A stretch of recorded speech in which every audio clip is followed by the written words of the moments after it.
ছুটির দিনে সকাল সকাল পৌঁছে গিয়েছিলাম শ্রীরামপুর রাজবাড়ি। 1815 থেকে 1820 সালের মধ্যে তৈরি হয়েছিল এই শ্রীরামপুর রাজবাড়ি। গোস্বামী বাড়ি নামেও পরিচিত এই রাজবাড়ি।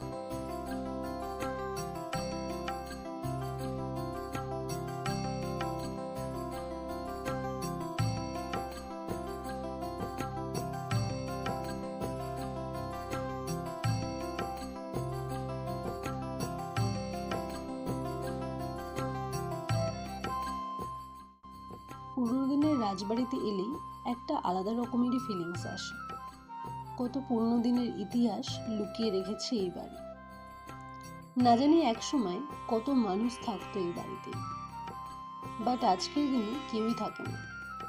ইন্টারেস্টিং ব্যাপার এটাই, এখানে আজও প্রায় 300 বছরের পুরনো দুর্গাপুজো হয়, আর সেই পুজো করে এই পরিবারেরই কিছু মানুষজন যারা আজ বাইরে থাকেন।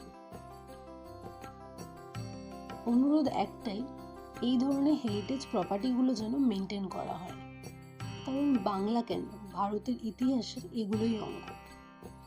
এই শ্রীরামপুর রাজবাড়িতেই কিন্তু শুটিং হয়েছিল ফেমাস বাংলা মুভি ভূতের ভবিষ্যতে। আজকের ভিডিওটা আশা করছি ভালো লেগেছে, তাই লাইক, শেয়ার অ্যান্ড সাবস্ক্রাইবটা কিন্তু মাস্ট। টাটা।